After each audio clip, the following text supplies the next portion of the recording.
Halo Bapak Ibu, gue di gue pertama dan selamat datang di channel gue. Buat kalian yang baru nonton di sini, gue bakal banyak ngebahas seputar kisah nyata, kasus kriminal, misteri, sejarah, horor dan berbagai teori konspirasi dunia. Pembunuhan berantai itu seringkali mengejutkan publik dengan pelakunya yang kelihatan seram dan kejam. Tapi gimana nih jika pembunuh berantai itu adalah seorang otaku atau yang biasa disebut sebagai seorang yang terobsesi dengan anime dan komik Jepang. Hal inilah yang terjadi pada seorang pria Jepang bernama Sutomu Miyazaki. Dia dengan tega memerkaus, membunuh, dan bahkan yang lebih sadisnya lagi, dia itu memakan beberapa anak perempuan yang diculiknya. Lantas latar belakang seperti apa yang mengakibatkan Sutomo menjadi seorang pembunuh? Dan gimana kronologi lengkapnya? Nggak usah pakai lama, langsung aja. Daripada penasaran, kupas tuntas. Nama lengkapnya adalah Sutomu Miyazaki yang lahir pada 21 Agustus 1962 di Itsukaichi, Tokyo, Jepang. Oke, buat yang lebih enak lagi, gua bakal sebut aja dengan sebutan Zaki. Zaki itu terlahir prematur, Pak, dan tangannya cacat seumur hidup. Dengan jari-jari tangannya itu menyatu dan pergelangan tangannya nggak bisa ditekuk dengan sempurna. Zaki terlahir di keluarga yang cukup kaya karena ayahnya itu menjalankan bisnis surat kabar regional dan terkenal di Isukaichi. Tapi kekayaannya itu nggak ngebuat Zaki merasakan kasih sayang kedua orang tuanya. Sejak kecil, Zaki ini sering ditinggal ayah maupun ibunya bekerja. Dan saat itu juga dia ini hanya merasakan kasih sayang dan ketulusan dari kakeknya. Karena kelainan di tangannya, di sekolah Zaki ini sering dibully. Dan hal ini mengakibatkan Zaki tumbuh menjadi anak yang pemalu dan gak percaya diri. Bahkan umumnya anak-anak kecil lain itu menghabiskan masa kanak-kanaknya dengan bermain. Zaki itu lebih memilih menghabiskan waktu untuk menyendiri di kamar dengan membaca komik dan menonton anime. Karena ya hampir nggak ada anak-anak yang mau berteman akrab sama Zaki, yang ada malah sebaliknya gitu. Mereka mengejek Zaki dengan menyebutnya tangan konyol. Sering mendapat bulian dari teman-teman sekolahnya dan ketika pulang ke rumah, Zaki tentunya butuh kehadiran kedua orang tuanya untuk menguatkan mentalnya ya kan. Tapi di sini Pak, lagi-lagi orang tuanya itu sibuk bekerja. Hal inilah yang membuat Zaki lebih memilih diam dan menambah tekanan mental Zaki tentunya hal ini. Dan gak disangka juga hal inilah yang akan memicu perubahan sikap Zaki di masa depannya. Nah, kenapa gue bilang begitu? Karena sebelum menjadi Zaki yang kita kenal sebagai seorang serial killer, semasa kecilnya Zaki ini merupakan anak yang penurut, pendiam, dan anaknya juga pintar semasa sekolah. Meskipun dia itu cenderung pendiam saat ada di kelas dan bukan siswa yang pandai bergaul, tapi Zaki ini masuk peringkat 10 besar di kelasnya Pak. Karena dia itu cenderung pintar di sekolahnya, dia punya harapan untuk menjadi seorang guru. Karena sering menyendiri, Zaki itu cenderung lebih sering giat belajar. Tapi di sisi itu juga, dia mulai suka bergadang sampai larut malam hanya untuk ngebaca komik. Tapi hal ini juga ya masih membuktikan kalau Zaki ini anak yang pintar Pak. Karena dia itu menjadi siswa pertama dari SMP-nya yang lolos ujian untuk masuk ke sekolah menengah di Meida Nakano. Ya merupakan sekolah menengah atas yang terfavorit lah gitu. Sewaktu SMA ini Zaki itu harus menempuh perjalanan pulang pergi selama 2 jam. Setiap hari selama 3 tahun dia jalanin. Dan walaupun usianya itu bertambah, Zaki ini masih menjadi anak yang pendiam dan suka menyendiri di pojok kelas. Nah, semakin mendalam juga ketertarikannya sama komik. Saking sukanya, dia itu sampai ngebuat komik hasil imajinasinya sendiri, Pak. Zaki di sini juga punya rencana gitu nantinya jika udah lulus SMA, dia akan melanjutkan kuliah dengan mengambil jurusan bahasa Inggris di Universitas Meiji. Nah nantinya juga dia akan menjadi guru gitu ke depannya. Tapi ketertarikannya dengan komik, anime, manga dan sejenisnya itu ngebuatnya semakin jauh dalam lagi. Sampai-sampai hal ini mengurangi minatnya untuk belajar dengan giat. Peringkat kelasnya semakin merosot dan harus terima dengan peringkat ke-40 dari 56 anggota kelas. Dan nilainya juga cukup anjlok Pak di sini. Karena ini cita-citanya buat kuliah di Universitas Meiji harus kandas. Ya, dia gagal mendapat rekomendasi dari sekolahnya, Pak. Atas kegagalannya ini, Zaki ini malah semakin menyalahkan kecacatannya yang mengakibatkan ia gagal. Jadi di sini pengaruh bully dan lingkungan sekitarnya itu membuat Zaki ini milih yang ngebaca komik dan sebagainya. Nah, hal itulah malah yang mengakibatkan Zaki ini cenderung meninggalkan belajar. Gagal masuk kuliah di universitas yang dia cita-citakan. Dengan terpaksa, Zaki ini tetap melanjutkan kuliahnya di universitas berbeda. Dan kali ini dia mengambil jurusan fotografi. Ia melenceng jauh dari cita-citanya sebelumnya. Nah, pengaruh turunnya nilai Zaki itu nggak cuma dari kesukaannya terhadap anime dan mengakibatkan minat belajarnya turun. Tapi juga itu berasal dari keluarganya sendiri, Pak. Yang mana orang tua Zaki itu nggak pernah mendengarkan curhatan Zaki ketika dia punya masalah. Dan diabaikan gitu aja. Nah, seperti yang gue bilang di awal, kalau ayahnya itu adalah pengusaha sebuah surat kabar. Di sini ayah Zaki itu punya harapan kalau Zaki lah yang meneruskan bisnisnya ketika dia pensiun nanti. Tapi dengan terang-terangannya Zaki itu bilang kalau dia itu nggak berminat untuk itu.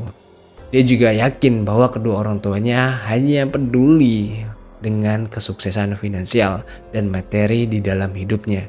Dan mereka itu nggak memperdulikan kesehatan mental anaknya sendiri. Gitu. Satu-satunya orang yang Zaki sayang adalah kakeknya yang menurutnya dia itu satu-satunya orang yang peduli dengan kebahagiaan yang dia punya. Zaki juga ngerasa kalau adik-adik perempuannya ya juga benci sama dia. Adiknya sendiri gitu, Pak. Bisa sebenci itu sama kakaknya karena kecacatan yang ada di tangannya. Tapi bukan cuma deket sama kakeknya, dia juga ngerasa sedikit lebih dekat dengan kakak perempuannya, Pak. Sewaktu kuliah, Zaki ini sering menghadiri acara-acara olahraga di kampusnya. Tapi yang bikin sedikit pertanyaan adalah di sini dia itu sama sekali nggak ada ketertarikan dengan olahraga, Pak. Kehadirannya itu semata-mata hanya untuk memotret para mahasiswi. Dan kemudian Zaki itu menggunakan foto-foto mahasiswa cantik itu sebagai bahan imajinasinya untuk masturbasi, Pak. Tapi hal ini berubah pada tahun 1984. Miyazaki itu mulai mencari peron anak yang gak terhambat penyensoran karena undang-undang kesusilaan di Jepang. Kemudian di tahun 1988, orang yang Zaki sayang yaitu kakeknya meninggal dunia, Pak. Hal inilah yang semakin menambah beban mental Zaki. Karena selama ini orang yang dengan tulus menyayanginya telah tiada dan sekarang dia ngerasa hidupnya sendirian. Dan dari sini sikap Zaki semakin menunjukkan banyak perubahan. Tapi dia itu tetap melanjutkan kuliahnya sampai selesai. Zaki setelah lulus dari kuliahnya, dia dapat pekerjaan di tempat teman ayahnya. Tapi di sini si Zaki ini semakin kacau, Pak. Karena dia ini malah semakin menjadi-jadi dan mempunyai kebiasaan cabul. Kenapa gue bilang kayak gitu? Karena di sini Zaki itu udah berani nekat mengintip adiknya yang sedang mandi. Aksi nggak terpujinya itu nggak lama kemudian ketahuan adiknya dan dia ditegur gitu kan. Tapi dia itu malah nggak terima dengan tegurannya. Malah dia membenturkan kepala adiknya ke dinding kamar mandi. Dan ibunya yang tahu kelakuan Zaki udah menjadi-jadi, dia mengombalinya. Lagi-lagi Zaki malah nggak terima dan malah ngelawan. Terus gimana nih sama ayahnya? Apa ayahnya itu udah nggak bertindak? Di sini ayah Zaki udah terlalu lelah gitu dengan sikapnya dan memilih buat diam. Zaki yang kayaknya terlalu keberatan untuk kepergian kakeknya, dan setelah kakeknya dikremasi, dia memakan sebagian abunya. Hal ini dilakuin dia agar ngerasa lebih dekat dengan kakeknya, sekaligus menjauhi keluarganya yang emang selama ini tuh seolah mengucilkannya, Pak. 3 bulan kemudian, sehari setelah ulang tahunnya yang ke-26, atau tepatnya di 22 Agustus 1988, Zaki dengan mobil Nissan Langley itu berada di Jalan Saitama, Tokyo. Di tengah perjalanan, Zaki itu lalu melihat anak gadis kecil yang lagi sendirian di taman. Dan anak itu bernama Marikono. Awalnya Zaki itu ngebujuk anak perempuan itu diajaknya naik mobil untuk jalan-jalan ke tempat yang bagus. Kono yang saat itu masih kecil dan polos, dia itu mengiyakan permintaan Zaki. Lalu dia masuk ke dalam mobil. Nah, selanjutnya mobil Zaki itu berjalan selama 90 menit dan semakin menjauhi rumah Kono. Perjalanan Zaki terhenti ketika menemukan tempat yang sepi yang penuh pepohonan. Hal ini dilakuin Zaki untuk menghindari kecurigaan dari orang-orang yang lalu lalang di sekitarnya. Udah yang ketakutan, dia tersendu-sendu. Tapi di sini Zaki juga takut kalau Kono akan menangis. Dan nantinya malah ada orang yang dengerin tangisan Kono. Gak pakai lama, Zaki ini mengambil sebuah keputusan yang cukup keji. Zaki kemudian mencekik Kono sampai dia tewas. Dan sekaligus menjadi korban pertama Zaki. Belum puas sampai di sini, Zaki selanjutnya melucuti semua pakaian bocah itu. Dan kemudian dia melakukan tindakan kekerasan seksual sembari mendokumentasikan aksi bejatnya itu menggunakan kamera di tangannya. Setelah puas, Zaki ini dengan teganya menggulingkan jasad Kono yang terbujur kaku ke bukit yang ada di sana, Pak. Kemudian Zaki ini pulang dengan membawa baju yang dikenakan Kono. Orang tua Kono yang kehilangan anaknya langsung melaporkan hal ini ke kepolisian setempat. Dan yang gak pakai lama, anggota kepolisian ini langsung bergerak menyelidiki kasus ini. Dan setelah beberapa waktu melakukan penyelidikan, polisi di sana menetapkan kasus ini sebagai kasus pembunuhan. Polisi dibuat kesulitan akan kasus ini. Seluruh rumah yang ada di daerah Saitama, Tokyo didatengin kepolisian. Dan sembari keliling menggunakan mobil patroli kepolisian untuk mengingatkan kepada para orang tua supaya menjaga anak-anak mereka. Ketika kepolisian di sana disibukkan dengan pencarian Mari Kono. Tapi dengan santainya Zaki ini malah beberapa kali kembali ke lokasi dibuangnya jasad Mari Kono tadi, Pak. Hal ini dia lakuin ternyata buat ngambil beberapa bagian tubuh dari Mari Kono. Karena nih di suatu waktu entah kedatangannya yang keberapa kali ke jasad Kono ini, Zaki kemudian memutilasi tangan dan kaki jasad gadis kecil itu. Yang kemudian dia bawa pulang dan membakar potongan itu, Pak. Di tanggal 6 Februari 1989, abu kremasi potongan Kono itu dimasukkan ke sebuah kotak bersama gigi dan foto baju Kono. Dan tahu gak sih apa yang dilakuin Zaki selanjutnya? Dengan nekat dan beraninya dia itu mengirim kotak itu ke rumah Mari Kono. Ayah Kono yang menemukan itu langsung kemudian menjadikan itu sebagai barang bukti. Dan hal ini juga dia gunain untuk diberikan ke pihak kedokteran. Supayanya memastikan itu abu dan gigi punya Mari Kono apa bukan. Dokter yang memeriksanya menyatakan bahwa gigi itu ya punya si Kono. Tapi hal ini belum cukup untuk mencari siapa pelaku sebenarnya. Hal yang lebih konyol dan lebih menghinanya perbuatan Zaki selanjutnya adalah dia dengan sengaja menghubungi telepon keluarga Kono. Dan tahu gak sih saking kurang ajarnya, Pak. Di sini Zaki itu dengan sengaja menelpon sampai teleponnya diangkat. Dan pas diangkat, Zaki ini gak akan mengucapkan sepatah kata pun. Tapi jika telepon itu gak diangkat, Zaki ini akan terus-terus menelponnya sampai telepon si Bapak Kono ini berdering selama 20 menit. Dan pastinya hal ini cukup mengganggu, Pak. Nah, karena juga zaman itu teknologi belum secanggih sekarang, jadi kepolisian yang gak bisa melacak keberadaan Zaki melalui telepon. Dan ya selama itu, Zaki ini masih aman-aman aja. Ngerasa sukses di aksi pertamanya, Zaki mulai merencanakan aksi keduanya. Korban keduanya adalah Masami Yoshizawa. Modus yang digunain Zaki masih sama. Dia merayu Masami untuk diajak keliling menggunakan mobil dan melihat pemandangan yang bagus. Tapi setelah itu Zaki membawa gadis kecil itu ke hutan yang sama di mana Zaki mengeksekusi Kono. Sesampainya di sana, Masami dieksekusi sampai meninggal. Dan lagi-lagi karena korbannya anak, jadi dengan mudahnya Masami ditaklukkan Zaki tanpa perlawanan berarti. Setelah Masami terbujur kaku, Zaki ini melucuti pakaiannya dan selanjutnya melakukan kekerasan seksual sampai dia puas. Setelah puas, jasad Masami dibuang tanpa busana di tebing itu. Dan bajunya dibawa pulang Zaki. Setelah Masami dilaporkan hilang, pihak kepolisian segera membuat tim dan melakukan pencarian di seluruh daerah itu. Poster-poster disebar. Polisi juga mengaitkan kasus hilangnya Masami ada kaitannya dengan kasus hilangnya Mari Kono. Tapi hari ini ya sama sekali nggak membuahkan hasil, Pak. Masami nggak ketemu dan Zaki pelakunya masih santai. Bahkan sebelum tahun 1988 berakhir, dia itu kembali akan mencari mangsa selanjutnya. Korban selanjutnya adalah Erika Nambah yang berusia 4 tahun. Modusnya masih sama, Pak. Dia di awal itu mengajak gadis kecil itu untuk masuk ke dalam mobil dan diiming-imingi akan diajak melihat pemandangan di sekelilingnya. Seusai Erika berhasil dimasukkan ke dalam mobilnya, Zaki mengendari mobilnya dan mencari tempat yang sepi. Nah, selanjutnya dia melecehkan Erika. Usai dilecehkan, Zaki lalu mencekik leher Erika sampai dia nggak bernyawa. Tangan dan kaki Erika diikat dan jasadnya dibungkus kain. Nah, setelah situasi aman, jasad Erika ini dimasukkan ke bagasi mobil, Pak. Kalau dari 2 korban sebelumnya, jasad korban itu dibuang di hutan dan pakainya dibawa pulang Zaki. Tapi kali ini berbeda, Pak. Zaki itu membuang jasad Erika di lahan kosong di belakang area parkiran dan membuang bajunya di hutan. Nah, di sini sebenarnya ada sedikit celah dan Zaki ini hampir ketangkep atas hal ini. Nah, terus gimana tuh? Jadi kayak gini nih. Sekembalinya Zaki dari hutan untuk ngebuang baju Erika, tanpa sengaja nih, salah satu ban mobilnya itu terperosok dan masuk ke dalam selokan. Zaki yang kehabisan cara dan gak bisa mengakalinya sendirian. Dia itu coba ke hutan untuk mencari ranting kayu.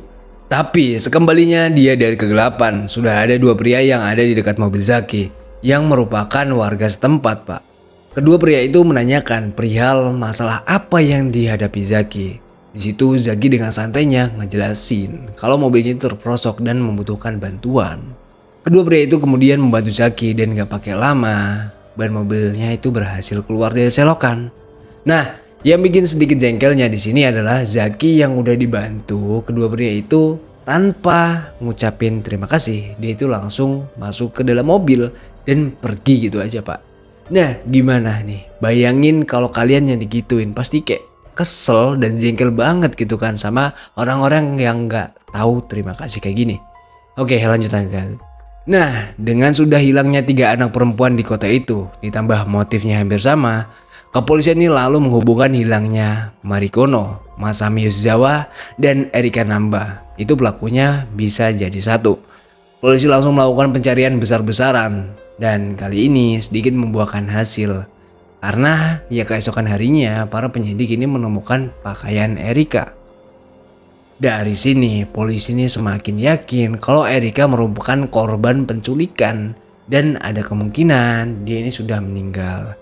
Tapi dengan adanya asumsi yang seperti itu, pihak penyidik ini tetap masih melakukan penelusuran lebih detail. Hasilnya, di hari berikutnya jasad Erika yang dibuang Zaki di lahan kosong dekat tempat parkir ditemukan. Nah, sekarang Erika udah ditemukan, ya walaupun dalam keadaan sudah nggak bernyawa. Dan dalam keadaan yang cukup mengenaskan juga. Nah, kalian masih ingat gak nih sama kedua pria yang ngebantu Zaki mengangkat mobilnya dari selokan? Yap, kedua pria ini memberikan kesaksian ke penyidik bahwa tepat di malam hilangnya Erika, mereka sempat menolong seorang pria yang cukup mencurigakan dan berada di dekat lokasi Erika ditemukan. Dengan cepat, penyidik ini langsung menggali informasi dari saksi ini. Dan dari kesaksiannya didapat bahwa mobil yang digunakan pria misterius itu adalah Toyota Corolla 2. Berdasarkan hal ini, penyidik langsung memeriksa sebanyak 6.000 mobil sejenis. Tapi dari banyaknya mobil yang diperiksa, ya mereka nggak menemukan bukti yang mengarah ke kasus hilangnya Erika. Di sini bukan karena mobilnya yang terlalu banyak, tapi ada satu hal yang mempengaruhi hal ini. Nah, ternyata para saksi itu salah mendeskripsikan jenis mobil yang dikendarai Zaki malam itu. Karena sebenarnya mobil yang digunakan Zaki saat itu adalah Nissan Langley. Dan ya kasus ini selanjutnya itu stuck tanpa adanya kelanjutan. Karena ya kurangnya bukti dan saksi, Pak. Ditambah di tahun itu teknologi belum seperti sekarang. Jadi susah untuk mengidentifikasi pelakunya. Nah, berbeda dengan ketegangan yang dialami keluarga korban dan para orang tua yang ada di sana. Justru Zaki di sini ngerasa aman karena penyidik nggak bisa nangkep dia. Zaki ini melakukan hal yang sama kepada keluarga Erika, seperti halnya yang dia lakuin kepada keluarga Kono, Pak. Yang mana dia itu meneror keluarga Erika dengan menelpon berulang kali dan ketika diangkat, Zaki ini akan terdiam tanpa sepatah kata yang dia ucapkan. Dan Zaki juga mengirimkan surat ke keluarga Erika. Atas hilangnya 3 anak di daerah itu dan memang ketiganya juga tinggal nggak jauhan, polisi langsung mengaitkan ketiganya sebagai kasus serial killer yang masih dalam penyelidikan dan berdampak pada kekhawatiran orang tua yang ada di daerah itu, yang mana mereka harus memantau anak-anaknya yang sedang bermain dan gak ngebiarin anaknya itu pergi ke sekolah sendirian. Ya intinya kasus ini menimbulkan sebuah ketakutan pada para masyarakat. Dan mereka juga berharap gitu kalau penyidik itu bekerja 2 kali lebih keras dari biasanya agar pelakunya segera tertangkap. Balik lagi ke Zaki, atas gemparnya kasus penculikan 3 bocah perempuan di sana dan penemuan jasad Erika. Hal ini ngebuat Zaki itu mengurungkan diri dan lebih berhati-hati saat keluar. Dia itu terpaksa menunggu suasananya agak reda, kurang lebih sekitar 6 bulan dia vakum melakukan tindakan kejinya. Nah, di sini dia itu masih sembari kerja di tempat teman ayahnya, yaitu di sebuah percetakan. Efeknya, selama 6 bulan vakum dan gak melakukan tindakan kejinya, Zaki ini jadi semakin gelisah dan bahkan dia itu sering bolos masuk kerja. Hal itu Zaki lakuin hanya menghabiskan waktunya untuk menyendiri di kamar, sembari membaca komik berfantasi, dan sembari mengedit video rekaman berharganya saat dia melakukan tindakan keji kepada 3 korbannya. Dan di hari pertama bulan Juni 1989, Zaki ini mulai berkeliaran mencoba mencari mangsanya lagi. Kali ini dia itu melihat sekumpulan anak-anak yang sedang bermain di taman. Di situ Zaki ini coba mendekati mereka dan sembari membujuk anak-anak yang polos itu untuk difoto. Dan para tetangga sekitar yang lihat aksi Zaki ini langsung meminta Zaki ini untuk pergi. Tapi Pak, 5 hari setelah kejadian itu, Zaki mengeksekusi korban keempatnya. Tepatnya di tanggal 6 Juni 1989, Zaki menghampiri gadis kecil yang berada di salah satu taman di sana. Dia adalah Ayako Nomoto dan saat itu usianya menginjak 5 tahun. Nah, kebetulan dia ini sedang bermain sendirian tanpa pengawasan orang tuanya. Zaki yang melihat kesempatan emas ini langsung aja dia dengan muka lembutnya mendekati Ayako dan ngebujuknya agar mau ikut foto dan meminta Ayako untuk berpose. Sampai pada akhirnya dia ngebujuk Ayako masuk ke dalam mobil. Nah, di sini modus tipu rayuannya juga itu cukup pinter gitu Pak. Dan hal ini dipertemukan dengan momen yang pas juga. Sebenarnya Zaki juga nggak terlalu jauh memarkirkan mobilnya dari taman itu, yaitu berjarak sekitar 800 meter. Sesampainya di dalam mobil, Zaki ini coba menghibur Ayako dengan cara memberikan permen karet. Tapi pas Zaki ngasih permen itu, Ayako yang ngeliat keanehan di tangan Zaki, dia itu ya sedikit menggerutu. Dan hal inilah yang memicu kekesalan Zaki. Di sini, Zaki dengan teganya langsung mencekik Ayako. Walaupun Ayako melakukan perlawanan dengan menendang tubuh Zaki, tapi hal itu tetap aja tenaga tubuh mungilnya itu kalah dengan Zaki. 4-5 menit dicekik, Ayako mulai melemas dan sepertinya sudah meninggal dunia. Agar lebih amannya lagi, Zaki ini mengikat kedua tangan dan kaki Ayako dengan tali nilon dan selanjutnya jasad Ayako ini ditutupi dengan 3 lembar kain. Di pembunuhan yang keempat ini menjadi pembunuhan yang berbeda dari pembunuhan sebelumnya. Kalau sebelumnya Zaki itu membuang jasad korbannya setelah dilecehkan, tapi kali ini terhadap Ayako Zaki memperlakukan berbeda dari yang lain. Jasad Ayako dibawa Zaki ke kamarnya. Tapi di tengah perjalanan menuju rumahnya, Zaki terlebih dulu menyewa kamera yang nantinya akan digunakan untuk merekam dan mengambil foto atas aksi yang bakal dia lakuin. Sesampainya di parkiran, Zaki nggak langsung masuk ke dalam rumahnya Pak. Tapi di situ dia menunggu selama 2 jam dan memastikan situasi di sekitarnya aman. Barulah setelah situasi aman, Zaki menggendong jasad Ayako ke dalam kamarnya. Dan di dalam kamar itu, jasad Ayako dibaringkan di meja miliknya. Lalu perlahan Zaki melucuti pakaian Ayako dan melakukan pelecehan. Sembari dia merekam aksi kejinya itu. Tapi 2 hari kemudian jasad Ayako ini mulai mengeluarkan bau busuk yang emang udah gak tertahankan lagi. Meskipun dengan caranya ini Zaki yakin bahwa polisi gak akan menemukan jasad Ayako. Tapi setelah dipikir-pikir, dia juga harus segera menyingkirkan jasad Ayoko karena baunya udah sangat menyengat. Selanjutnya, Zaki ini mengambil peralatan seperti gergaji dan pisau. Lalu dia memutilasi jasad Ayoko jadi beberapa bagian. Memisahkan kelapa, tangan, dan kakinya. Tujuannya adalah kalau nanti potongan itu ditemukan dan dengan keadaan terpotong, pastinya akan sedikit mempersulit penyelidikan. Selesai memutilasi jasad Ayoko menjadi beberapa bagian, lalu Zagini membuang potongan-potongan itu di berbagai tempat. Ada yang dibuang di toilet umum, di pemakaman setempat, dan sebagian masih disimpan di lemarinya. Setelah 4 hari kematian Ayoko, dia mengambil potongan tangan Ayoko, lalu dia panggang di belakang rumahnya. Dan selanjutnya, apa yang dia lakuin, Pak? Dia memakan sebagian dagingnya. Dan setelahnya, Zaki membuang semua sisa-sisa potongan jasad Ayoko ke hutan Mitakeyama, yaitu di bukit setinggi 230 meter yang berada di depan rumahnya. Nah, tapi di sini Zaki itu punya keraguan karena dia ngebuang jasad itu terlalu dekat sama rumahnya. Yang dikhawatirkan kalau nantinya malah polisian itu menggeledah rumah Zaki dan menemukan bukti-bukti lainnya. Maka dari itu, Zaki berubah pikiran, Pak. Dia kembali mengambil potongan jasad Ayoko di hutan dan membawanya lagi pulang. 2 minggu kemudian dia menyebar tulang-tulang di hutan yang lebih jauh dari rumahnya, membakar rambut Ayoko, pakaian, dan kantong plastik serta kain yang berlumuran darah. Tapi polisi di sana itu berhasil menemukan potongan jasad Ayoko yang dibuang Zaki di pemakaman. Dengan sigap, potongan itu langsung teridentifikasi sebagai Ayoko. Karena golongan darah dan ukuran dadanya itu cocok dengan milik Ayoko Namoto yang dilaporkan hilang oleh ibunya pada jam 8.40 waktu sempat di tanggal 6 Juni lalu. Dan isi perutnya juga cocok dengan makanan terakhir yang dimakan Ayoko, Pak. Nah, dari sini Zaki ini mulai was-was. Tapi dia ini masih mau mencoba melakukan pencarian korban selanjutnya. Nah, keteledoran Zaki ini akhirnya mengantarkannya ke penjara. Tepatnya pada 23 Juli 1989, Zaki itu menghampiri 2 gadis perempuan yang tengah bermain di Hochioji.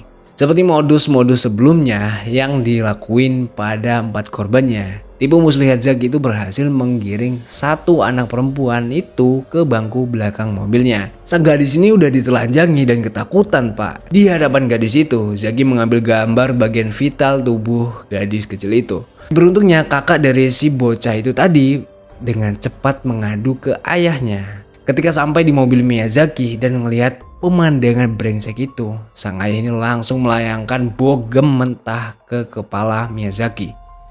Kendati begitu, Miyazaki ini berhasil kabur melarikan diri dan meninggalkan mobilnya. Sayangnya juga polisi yang dihubungi terlambat datang ke lokasi, Pak. Oleh karena itu, para petugas ini menunggu Zaki di mobilnya. Hal itu dia lakukan untuk menyergapnya ketika nanti Zaki kembali mengambil mobil miliknya. Nah, nggak butuh waktu lama, Zaki dengan polosnya kembali ke TKP. Maksudnya adalah buat ngambil mobilnya. Polisi yang emang udah menunggu Zaki di sana langsung menyergap Zaki. Zaki di sana juga nggak mampu melawan dan pada akhirnya dia berhasil dibekuk kepolisian. Selanjutnya, polisi juga melakukan penggeledahan di kamar Zaki dan polisi menemukan sisa-sisa bagian tubuh korban, termasuk bagian tubuh Marikono. Seisi ruangan itu dipenuhi oleh berbagai rekaman video dan komik Jepang. Rekaman video itu juga meliputi animasi dengan kategori porn dan rekaman saat Miyazaki melakukan pelecehan seksual terhadap mayat para korban. Sejak saat itu, media massa menjuluki nama Miyazaki Sutomo sebagai otaku pembunuh. Setelah penangkapannya, Miyazaki saat itu mengaku gitu hal yang dia lakuin semata-mata hanya ingin didengarkan oleh keluarganya, Pak. Dia menyalahkan kedua orang tuanya karena mengabaikan dirinya. Zaki pun yakin gitu sudah berusaha membuka diri kepada keluarganya, tapi di situ keluarganya tetap aja nggak ngasih ruang buat Zaki kembali, buat Zaki jadi anak yang punya rumah gitu. Mendengar pengakuan ini, ayah Miyazaki meminta maaf kepada publik. pada 1994, yaitu memutuskan bunuh diri dengan meloncat ke sungai karena merasa gagal mendidik anaknya. Saat menjalani persidangan, Zaki juga menyatakan bahwa bukan dirinya lah yang melakukan pembunuhan keji itu, melainkan jiwa lain yang ada di dalam dirinya, yaitu Redman, alter ego yang ada di dalam dirinya lah. Hal ini banyak menimbulkan spekulasi bahwa Zaki itu mengalami gangguan jiwa dan mempunyai fantasi yang liar akibat terlalu banyak membaca manga dan anime. Akibat perbuatan kejinya itu, Stomy akhirnya dijatuhi hukuman mati dan dieksekusi dengan cara digantung pada 17 Juni 2008 di usianya yang menginjak 45 tahun. Dari kasus kekejian Tsutomu Miyazaki, gue bisa ambil kesimpulan bahwasannya hal yang dia lakuin itu dipengaruhi masa lalunya yang kelam. Kayak semasa kecilnya itu kurang dapat kasih sayang dari kedua orang tuanya, dibully di sekolah karena cacat di tangannya, bahkan ya keluarga kandungnya sendiri juga menjauhinya gitu. Terus aksi dan sifat brutalnya itu semakin kelihatan setelah kakek yang selama ini menjadi satu-satunya orang yang perhatian dan tulus sayang sama dia meninggal dunia. Dan itulah tadi pembahasan kita hari ini mengenai kasus Tsutomu Miyazaki. Akibat kasus ini, para otaku itu sering dicap buruk. Dan gimana nih pendapat kalian soal kasus ini? Coba kalian kasih pendapat kalian di kolom komentar. Dan mungkin gue juga ada kurang dalam menyampaikan atau salah dalam menyampaikan, ya gue juga minta maaf. Oke, see you next video. Dan jangan lupa klik tombol subscribe, itu gratis pak. Bye-bye.